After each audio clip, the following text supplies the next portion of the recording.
Jamie is a documentary filmmaker who called to ask me about the need for appearance releases. Hi, I'm attorney Gordon Firemark, and this is Asked and Answered, where I answer your entertainment law questions to help you take your career and business to the next level.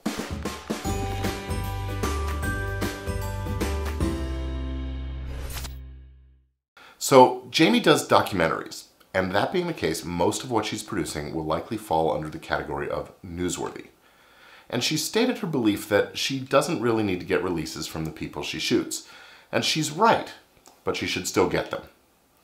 Here in the US, the free speech and free press principles contained in the First Amendment basically allow journalists, which includes documentary filmmakers, to report on things that are newsworthy, even without the formal permission of the people who appear in those films.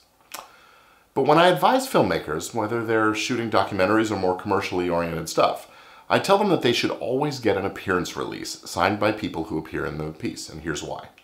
First off, clarity. One of the most common problems that comes up is that someone who voluntarily participated in the shooting and later then claims that they were duped in doing so by false promises about where and how the project is going to be distributed and released. And getting a signed written release eliminates this, because if it's written right, it'll include the right to use the performance in any way, anywhere, anytime, no restrictions.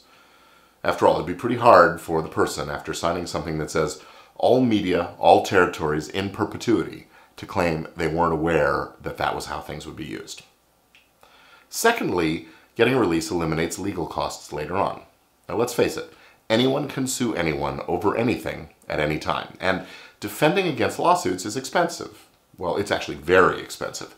But if you've got a contract that outlines the parties' rights, that cost of defending against bogus claims will be much smaller, since the contract will be evidence supporting your motion to dismiss the case.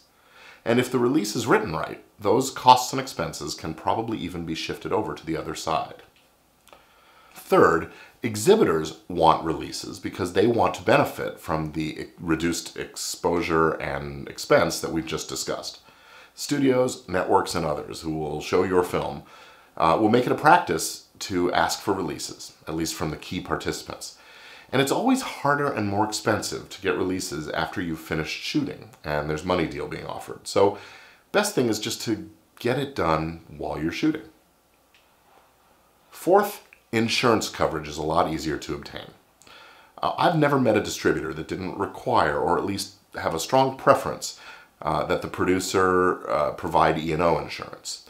E&O stands for errors and omissions, and this kind of insurance coverage is what pays for the defense if there ever is a lawsuit over the content of the film. Now, getting E&O insurance coverage is challenging for all filmmakers. It tends to be pretty costly. While some providers will rely on your lawyer's legal opinion letter stating that releases aren't required, others will absolutely require them. And since that lawyer letter is probably going to cost you more than getting the release in the first place, even if you have it drawn up by your lawyer, by the way, which you should, the answer is pretty obvious.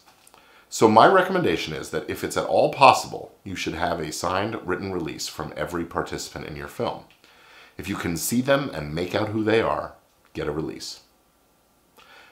Hey, if you like these videos, I hope you'll subscribe to the YouTube channel. And if you have a question you'd like to see here on Asked and Answered, just visit firemark.com/questions and let me know.